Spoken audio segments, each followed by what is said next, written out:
नमस्कार। उत्तराखंड की खबरों में आपका स्वागत है और मैं आपके साथ प्रिया बिस्ट। बुलेटिन की शुरुआत करते हैं। सीएम धामी आज कई कार्यक्रमों में शिरकत करने वाले हैं। इस वक्त की बड़ी खबर आपको बताई जा रही है, जहां सीएम पुष्कर सिंह धामी कई सारे कार्यक्रम में शिरकत करेंगे। राष्ट्रपिता महात्मा गांधी की प्रतिमा पर माल्यार्पण करेंगे, राज्य आंदोलनकारी शहीदों को श्रद्धांजलि भी देंगे। इसी के साथ मुजफ्फरनगर के रामपुर तिराहा शहीद स्थल पर भी जाएंगे सीएम पुष्कर सिंह धामी। बड़ी खबर आपको बताई जा रही है, जहां मुजफ्फरनगर के रामपुर तिराहा चौराहे पर भी शहीद स्थल पर जाएंगे सीएम। बड़ी खबर आपको बताई जा रही है, जहां राष्ट्रपिता महात्मा गांधी की प्रतिमा पर माल्यार्पण भी करेंगे। इसी के साथ मुजफ्फरनगर के रामपुर तिराहा शहीद स्थल पर सीएम जाएंगे। 78वें दशहरा महोत्सव में भी शामिल होंगे सीएम पुष्कर सिंह धामी। बड़ी खबर आपको बताई जा रही है, जहां सीएम पुष्कर सिंह धामी की आज कई सारे कार्यक्रम में शिरकत करने की खबर है। सीएम कई सारे कार्यक्रम में शामिल होंगे, राष्ट्रपिता महात्मा गांधी की प्रतिमा में माल्यार्पण करेंगे और इसी के साथ राज्य आंदोलनकारी शहीदों को भी श्रद्धांजलि अर्पित करेंगे। मुजफ्फरनगर के रामपुर तिराहा शहीद स्थल पर जाएंगे मुख्यमंत्री पुष्कर सिंह धामी। इसी के साथ दशहरा महोत्सव में भी शामिल होंगे सीएम।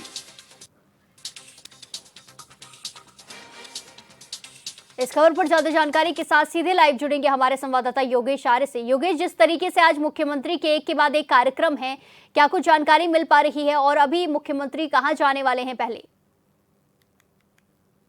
देखिए प्रिया, मुख्यमंत्री पुष्कर सिंह धामी आज अनेकों कार्यक्रम में शिरकत करेंगे और अगर सर्वप्रथम उनके कार्यक्रम की बात करें तो सबसे पहले महात्मा गांधी और लाल बहादुर शास्त्री की प्रतिमा पर जो है पुष्पांजलि अर्पित करेंगे, उनको नमन करेंगे। जो है ये कार्यक्रम जो है आवास पर ही रखा गया है, वहां पर वह इस कार्यक्रम को करेंगे। इसके बाद जो है वह अनेकों कार्यक्रम में शिरकत करेंगे। इसके बाद अगर हम बात करें तो सीधे तौर पर वह क्योंकि उनको जो है गांधी पार्क में जाना है, देहरादून स्थित गांधी पार्क में जाएंगे, महात्मा गांधी के जो है जो प्रतिमा है उसमें माल्यार्पण करेंगे। उसके बाद जो है तो इसके अलग अगर देखा जाए तो क्योंकि शासकीय कार्यों में भी उन्हें सम्मिलित होना है, शायद राज्य आंदोलनकारियों की जो श्रद्धांजलि अर्पित करने के लिए भी वह कार्यक्रम में जाएंगे। इसके अलावा मुजफ्फरनगर में भी उनका कार्यक्रम है कि वहां पर जो है रामपुर किराए पर श्रद्धांजलि देने के लिए राज्य आंदोलनकारियों को वहां भी वह कार्यक्रम में शिरकत करने जाएंगे।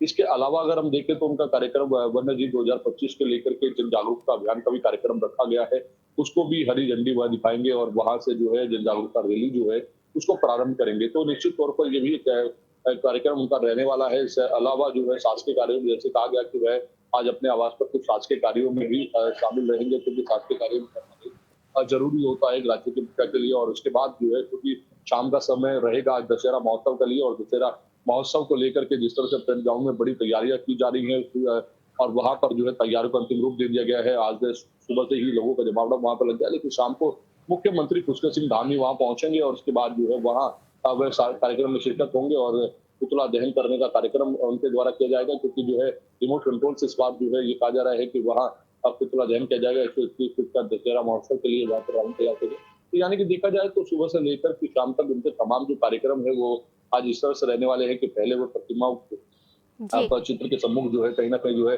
नमन करेंगे। उसके बाद जो है प्रतिमा पर जो है पुष्पांजलि अर्पित करेंगे, माल्यार्पण करेंगे और उसके बाद वह जन जागरूकता अभियान की जो रैली है वन्य जीव 2025 उसको जो है हरी झंडी दिखाते हुए नजर आएंगे। जी बिल्कुल, धन्यवाद योगेश हमारे साथ तमाम जानकारी साझा करने के लिए। इसी के साथ खबरों में आगे बढ़ते हैं। देहरादून में वन्यजीव सप्ताह 2025 के तहत मानव वन्यजीव सह अस्तित्व विषय पर जन जागरूकता रैली का आयोजन किया गया, जिसे मुख्यमंत्री पुष्कर सिंह धामी ने सीएम कैंप कार्यालय गेट से हरी झंडी दिखाकर रवाना किया।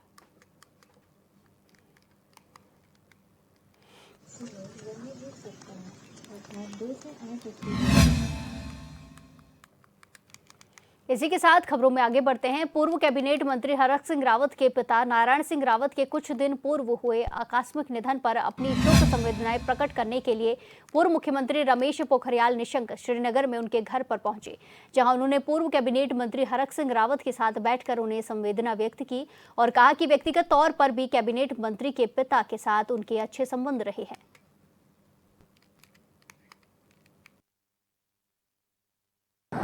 हरक सिंह जी के पिताजी का भी कुछ ही दिन पहले देहांत हुआ। ताऊ जी से मेरे बहुत घनिष्ठ संबंध थे। मुझे व्यक्तिगत भी बहुत स्नेह और प्यार करते थे। तो हम लोगों के लिए बहुत दुखद ये समाचार था कि उनका देहांत होगा, वो भी अचानक। 90 वर्ष की आयु में भी वो चलते फिरते रहे और अंत क्षण तक। तो आज मैं ताई जी को भी मिलने आए यहाँ और हरक सिंह जी को भी संवेदना व्यक्त करने के लिए हम सब लोग आए हैं यहाँ पर। देखिए, पूर्व कैबिनेट मंत्री माननीय हरक सिंह रावत जी के जो पिताजी थे, उन्होंने देश की सेवा भी की, बहुत लंबे समय तक इस देश के सेवा में हो रहे और उनका स्वर्गवास हुआ विगत दिनों में। और पूरे प्रदेश से, देश से सब लोग उनको यहाँ पे परिवार से मिलने के लिए, शोक संवेदना देने के लिए आए। उसी परिप्रेक्ष्य में मैं भी आया हूँ और मैं इस दुख की घड़ी में पूरे परिवार के साथ खड़ा हूँ। पूरा उत्तराखंड उनके साथ खड़ा है और हम चाहते हैं कि ईश्वर से प्रार्थना करता हूँ बद्रीनारायण से कि मृत आत्मा को अपने स्थान में, अपने चरणों में स्थान दे और उनकी आत्मा को शांति मिले। इसी के साथ खबरों में आगे बढ़ते हैं। उत्तराखंड राज्य के पूर्व सैनिक नायक विनोद कुमार को क्षेत्र में किए गए उत्कृष्ट कार्यों के लिए राष्ट्रीय स्तर पर विशेष सम्मान प्राप्त हुआ है, जिन्होंने 1500 से ज्यादा महिलाओं को हैवी ड्यूटी सिलाई मशीन पर प्रशिक्षण देकर आजीविका से जोड़कर आत्मनिर्भर बनाया। नई दिल्ली के मानेकशा ऑडिटोरियम में आयोजित नेशनल कॉन्क्लेव 2025 पर रक्षा मंत्री राजनाथ सिंह, सीडीएस और थल सेना प्रमुख और भारत सरकार के पूर्व सैनिक कल्याण सचिव ने उन्हें सम्मानित किया।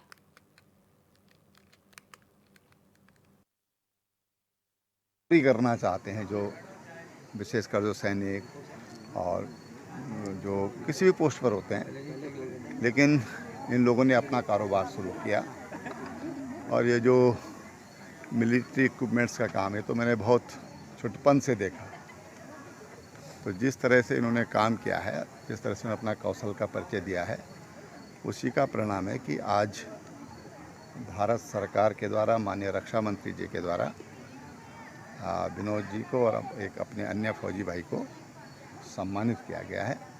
इससे मैं समझता हूँ कि जो हमारे सैनिक, क्योंकि सैनिक बहुत छोटी उम्र में ही रिटायर हो जाते हैं, 36-37 साल, नायक हैं तो 40-42 साल, तो ऐसे उनको और लोगों को भी प्रेरणा मिलेगी कि हाँ भाई हम भी कर सकते हैं, हम भी ये काम कर सकते हैं, अपना काम शुरू कर सकते हैं और 4 अन्य लोगों को रोज़गार दे सकते हैं। देखो, जब किसी को भी पारितोषिक मिलता है तो खुशी तो ज़रूर होती है ना, ये तो है ही। और इसको मिलने का कारण मेरे साथ मेरा समाज भी है, मेरा परिवार भी है, मेरे सहयोगी भी हैं और जो मेरे लिए काम कर रहे हैं, मेरे एम्प्लॉयमेंट वाले, वो भी रहे हैं। तो सभी के मिलके ये मेरे को अचीव हुआ है। इसी के साथ खबरों में आगे बढ़ते हैं। हरिद्वार महिला अस्पताल में फर्श पर प्रसव के मामले में एचएनएन की खबर का असर हुआ है। स्वास्थ्य विभाग ने कार्रवाई करते हुए महिला चिकित्सा अधिकारी डॉक्टर सलोनी पंथो की सेवाएं तत्काल समाप्त कर दी हैं। साथ ही लापरवाह नर्सिंग स्टाफ पर भी सख्त एक्शन लिया गया है। जांच अधिकारी सीएमएस रणवीर सिंह ने साफ कहा है कि अमानवीय घटना को किसी भी कीमत पर बर्दाश्त नहीं किया जाएगा।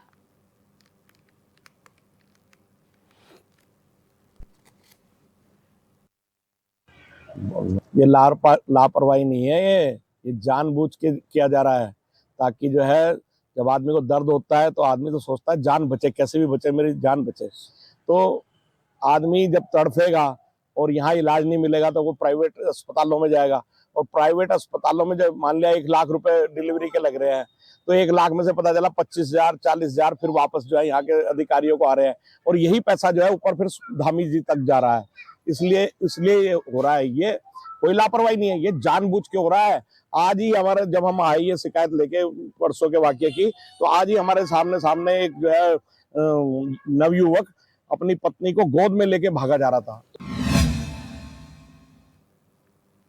हरिद्वार से इंसानियत को शर्मसार कर देने वाली तस्वीरें सामने आई, जहां मजदूर की पत्नी को महिला अस्पताल में भर्ती कराने से मना करा दिया गया, जिसके बाद प्रसूता ने फर्श पर तड़पते हुए बच्चे को जन्म दिया। इसी प्रकरण में कांग्रेस के कार्यकर्ताओं ने सरकार की व्यवस्था पर सवाल उठाते हुए महिला अस्पताल में धरना प्रदर्शन किया। साथ ही कांग्रेस पार्टी मुख्यमंत्री पुष्कर सिंह धामी और स्वास्थ्य मंत्री धन सिंह रावत के पुतले को फूंकने की तैयारी कर रही थी, लेकिन पुलिस ने हंगामे को शांत किया और पुतले को कांग्रेस के कब्जे से छुड़वाया।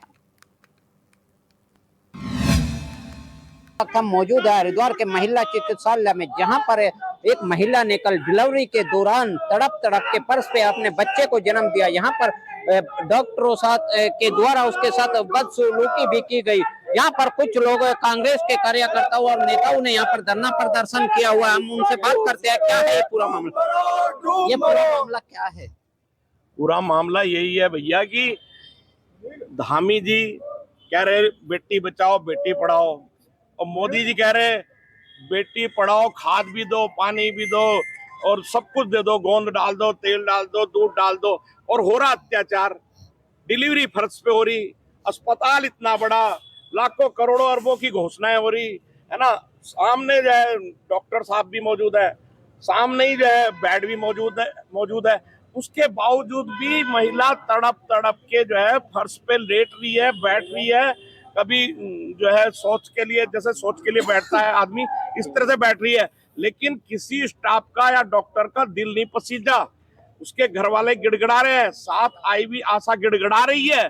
क्या यही धामी जी की और मोदी जी की बेटी बचाओ और बेटी पढ़ाओ है? अब जहां चुनाव आ गया 10-10 हजार रुपए महिला के खाते में डाल दो, और चुनाव गया तो महिलाओं को जो है तड़पता हुआ छोड़ दो। यही मोदी जी का बेटी बचाओ बेटी पढ़ाओ है क्या? ऐसे ही जो है बेटियां बचेंगी और पढ़ेंगी। देवी माता के दिन चल रहे हैं और उस महिला के कन्या ही पैदा हुई है। उस दिन अष्टमी का दिन था। अष्टमी पे जो है सारी महिलाएं और पुरुष, क्या सारा हमारा हिंदू समाज पूरा का पूरा व्रत पर रहता है।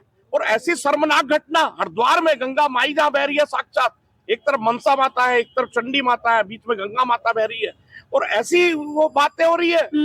मोदी जी और धामी जी, आपका ड्रामा जितना चलना था चल गया, और ये जो है जनता समझ चुकी है। और महिलाओं के सम्मान में कांग्रेस मैदान में है। महिलाओं का उत्पीड़न बिल्कुल नहीं जो है सहेंगे। जब भी धामी जी आएंगे उनका पुरजोर विरोध करेंगे, बड़ी बड़ी मालाएं उन्हें पहनाएंगे, नोटों के हार डालेंगे उनके गले में, क्योंकि ये सरकार जो है केवल नोटों का नोट ही चाहिए सरकार को। इसमें आपको कहीं ना कहीं किसकी लापरवाही सामने लग रही है? लापरवाही किसी की नहीं है। लापरवाही जो है सीधी सीधी जो है साजिश जो है पैसे लेने वालों की है, जो कहते हैं कुछ भी करो, मरीज तड़पता रहे, सरकारी दवाई जो है प्राइवेट मेडिकल स्टोरों पे बेच दो, हमें पैसा दो, उनकी है सारी साजिश। आपने जो आज यहाँ पे डॉक्टर साहब का माला पहना के स्वागत किया, उसका क्या मतलब है? हम सुबह 11:30 बजे से यहाँ बैठे हुए हैं, और वो सोच रहे थे कि पहले उन्होंने बोला, हमने कहा सीएमओ साहब से मिलना है, लेकिन उन्होंने कहा थोड़ी देर में आ जाएंगे, है ना। हमारे सामने बात हो गई। फिर उन्होंने कहा जी कैंप है, भगवानपुर है और जो है लक्सर है। हमने कोई बात नहीं, आप कैंप करके आ जाओ, हम आपका इंतजार कर रहे हैं। अब वो सोच रहे कि ये जो है थक के हार के यहाँ से चले जाएंगे। दशहरा निमट जाए, दिवाली निमट जाए, हम यहाँ से जाने वाले नहीं है। जब हमारी माताएं बहनों के साथ अन्याय हो रहा है, हरिद्वार की हर माँ बहन जो है हमारी माँ बहन है, हमारी हरिद्वार की महिलाएं, उनका अपमान हम बर्दाश्त नहीं करेंगे। और जो है ना, ये मैं प्रण करके कह रहा हूँ, दिवाली भी निमट ना तो मैं दिवाली तक भी यहीं बैठा रहूंगा। जिस दिन भी धामी जी आएंगे उनका स्वागत हम बढ़िया से बढ़िया फूल लाएंगे उनके लिए, और नोटों के हारों से उनका स्वागत करेंगे। आपने देखा है कि यहाँ पर जो वरिष्ठ कार्यकर्ता है वो कितने गुस्से में है। यहाँ पर आप देख सकते हैं कि यहाँ पर डॉक्टरों की और प्रशासन की लापरवाही देखने को मिल रही है। अपने सहयोगी के साथ में संजय चौधरी, SNN न्यूज, हरिद्वार। अब वक्त एक छोटे से ब्रेक का, फिर लौटेंगे कुछ खबरों के साथ। बने रहिए हमारे साथ।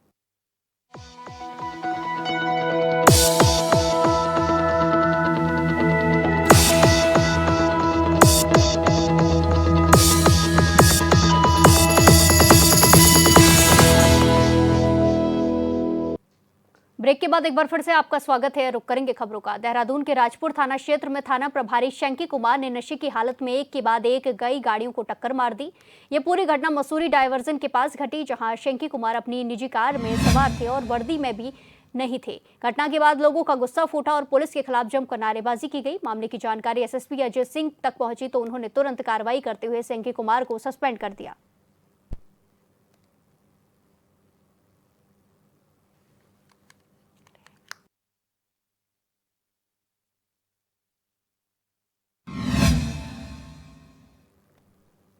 इसी के साथ खबरों में आगे बढ़ते हैं। देहरादून में दशहरा पर्व कार्यक्रम के मद्देनजर SSP देहरादून अजय सिंह ने परेड ग्राउंड का स्थलीय निरीक्षण कर सुरक्षा व्यवस्था की समीक्षा की। इस दौरान उन्होंने निर्देश दिए हैं कि कार्यक्रम में आने वाले विशिष्ट अतिथियों और बड़ी संख्या में आम जनता की सुरक्षा को देखते हुए सभी इंतजाम सुनिश्चित किए जाएं। आपको बता दें कि पूरे कार्यक्रम स्थल की निगरानी 15 सीसीटीवी कैमरों से की जा रही है।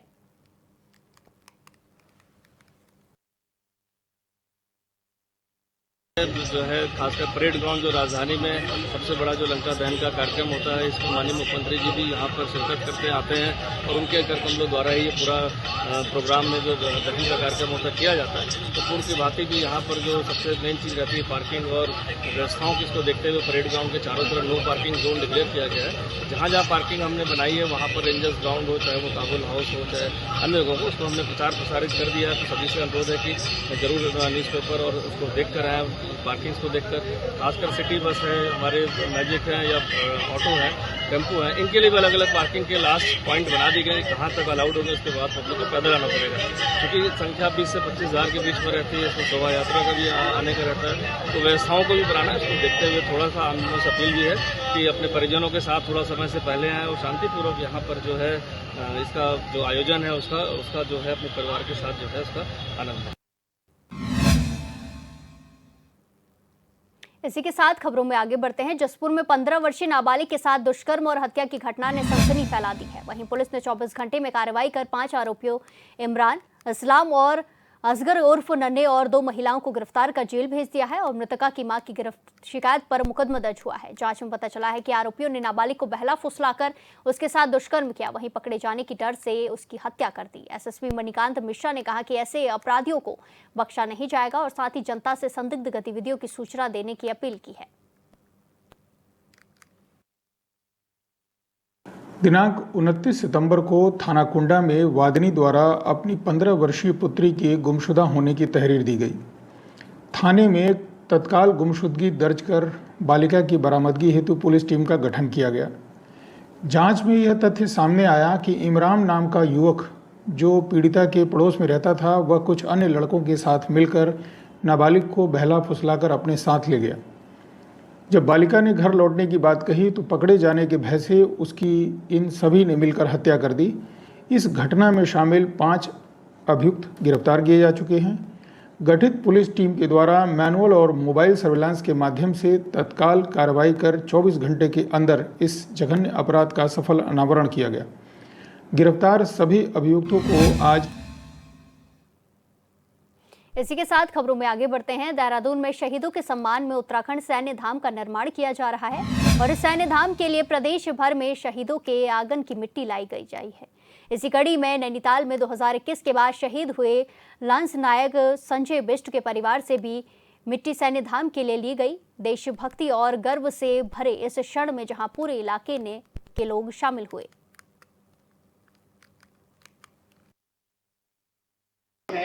4 तारीख को इसको लंचडाउन भेजा जा रहा है। 5 तारीख को लंचडाउन में, 5 अक्टूबर को लंचडाउन में राज्य स्तरीय प्रोग्राम है, जिसमें माननीय मुख्यमंत्री द्वारा शहीद परिवार के परिजनों को सम्मानित किया जाएगा और उसके पश्चात इस मिट्टी को सैन्य धाम के निर्माण के हेतु सम्मिलित कर दिया जाएगा। सैन्य धाम का मुख्य उद्देश्य है कि उत्तराखंड के समस्त सैनिक जो स्वतंत्रता के बाद सैन्य सेवा में शहीद हुए हैं, उनके बारे में वहाँ पर समस्त जानकारी उपलब्ध कराई जाए, उनके फोटो लगाए जाएं। गर्व तो है साहब, ऐसी बात नहीं, गर्व तो बहुत कुछ है। हमारे बेटे ने देश के लिए और पूरे प्रदेश के लिए नाम रोशन किया, हमारा भी नाम रोशन किया, अपना भी नाम रोशन किया। 24 में ये गढ़वाल मंडल में 2 शहीद संजय बिष्ट के बाद हुए हैं, जबकि उनके आश्रितों को नौकरी मिल चुकी है और मेरे बेटी को अभी तक इन्होंने नौकरी नहीं दी है। क्या करे, यही काम हो रहा, मेरा बेटी का ये नहीं हुआ, जैसे उस दिन से लटका था, ये काम नहीं हुआ हमारा, और तो कर ही रहे फिर अब ऐसी, हमारा तो सब कुछ ठीक कर रहे बेचारे, दे रहे सम्मान, दे रहे हमको, दे रहे। फाइल चल रही है उनकी, हम लोग भी खुद उसमें लगे हुए हैं। उनकी बहन को जो कहा गया है वो निश्चित ही नौकरी मिलेगी, मुझे पूर्ण विश्वास है। और इस तरह से मैं समझता हूं कि नहीं का सवाल तो नहीं हो सकता है। उनके अनुरूप जो सर्विस है उसकी फाइल चल रही है, अवश्य मिलेगी।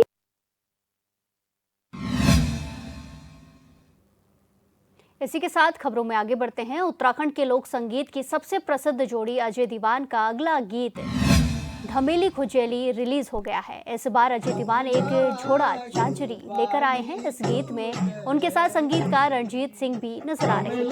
अजय दीवान दोनों पारंपरिक लोक वाद्य हुड़का बजाते हुए दिखाई दे रहे हैं, साथ ही तीनों ही झोड़ा गीत गा रहे हैं। सोशल मीडिया पर इस गीत को काफी ज्यादा सराहना मिल रही है।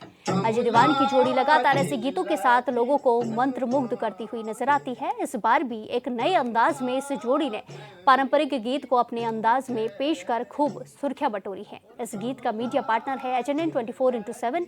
आपको बता दें कि ये गाना A+ स्टूडियो से रिलीज हुआ है। गीत का टाइटल है धमेली खुजेली। आइए आपको भी दिखाते हैं।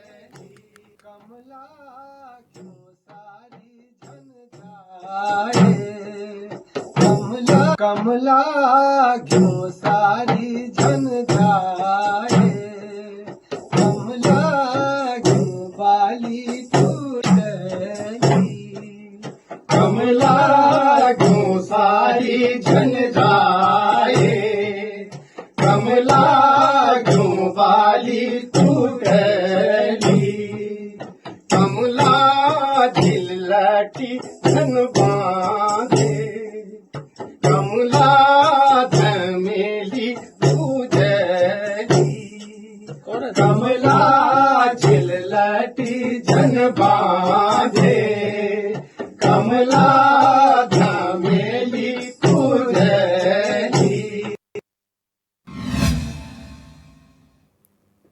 प्रधानमंत्री नरेंद्र मोदी के नेतृत्व में पिछले दशक में भारत एक वैश्विक नवाचार महाशक्ति के रूप में उभरा है, जो गर्व से दुनिया में तीसरे सबसे बड़े स्टार्टअप इकोसिस्टम का स्थान रखता है। ये DPIIT मान्यता प्राप्त स्टार्टअप की शानदार वृद्धि, यूनिकॉर्न उद्यमों में उछाल और उद्यमशीलता की महत्वाकांक्षा के लिए अनुकूल वातावरण की तरफ संचालित एक प्रभावशाली उपलब्धि है। 1 सितंबर 2025 तक उद्योग एवं आंतरिक व्यापार संवर्धन विभाग यानी DPIIT ने देश भर में 1,89,000 से ज्यादा स्टार्टअप को मान्यता प्रमाण पत्र जारी किए हैं। ये स्टार्टअप इकोसिस्टम के श्रम बाजार के उत्प्रेरक और नवाचार उत्प्रेरक दोनों के रूप में दोहरी भूमिका को दर्शाते हैं। ये विकास गाथा केवल महानगरों तक सीमित नहीं है। 51% से ज्यादा स्टार्टअप अब Tier 2 और Tier 3 शहरों से शुरू हो रहे हैं, जो पारंपरिक शहरों से परे उद्यमशील ऊर्जा और नवाचार के एक शक्तिशाली विवेकीकरण का संकेत देते हैं। प्रधानमंत्री नरेंद्र मोदी के स्टार्टअप इंडिया के साझा दृष्टिकोण से प्रेरित और देश के दीर्घकालिक विकास पथ का आधार बना यह आंदोलन आर्थिक आधुनिकीकरण को समावेशी क्षेत्रीय उत्थान के साथ जोड़ता है, साथ ही विकसित भारत 2047 की प्राप्ति की ओर बढ़ते कदम के साथ मजबूती से जुड़ा हुआ है। फिनटेक, हेल्थ टेक, एडटेक और ई-कॉमर्स जैसे क्षेत्र भी फल फूल रहे हैं। स्टार्टअप स्थानीय से लेकर वैश्विक बाजारों तक के समाधान तैयार कर रहे हैं और इसी के साथ साथ भारत को एक प्रतिभा निर्यात से रोजगार सृजन करने वाले केंद्र के रूप में पुनर्परिभाषित कर रहे हैं। ये मजबूत वृद्धि, त्वरित अनुमोदन कर प्रोत्साहन और इनक्यूबेशन समर्थ जैसी सक्षम नीतियों द्वारा संचालित है। ये चुनौतीपूर्ण आर्थिक परिस्थितियों में भी उद्यमशीलता को गति प्रदान करती है। भारत का स्टार्टअप इकोसिस्टम सिर्फ विमर्श और बदलाव की कहानी नहीं है, ये जनसांख्यिकीय लाभांश, तकनीकी लोकतांत्रिकरण और राजनीतिक नीतिगत ढांचे का उपयोग करके नवाचार को बढ़ावा देने के साथ समृद्ध और अवसर प्रदान करते हैं। देश 2030 और उसके बाद $7.3 ट्रिलियन की अर्थव्यवस्था बनाने की ओर अग्रसर है। वहीं स्टार्टअप भारत के भविष्य के इंजन और प्रतीक दोनों के रूप में उभर रहे हैं। प्रधानमंत्री नरेंद्र मोदी की तरफ से जनवरी 2016 में शुरू की गई स्टार्टअप इंडिया पहल भारत की नवाचार यात्रा का आधार है। इसने नवाचार और उद्यमिता के लिए एक मजबूत इकोसिस्टम का निर्माण किया है।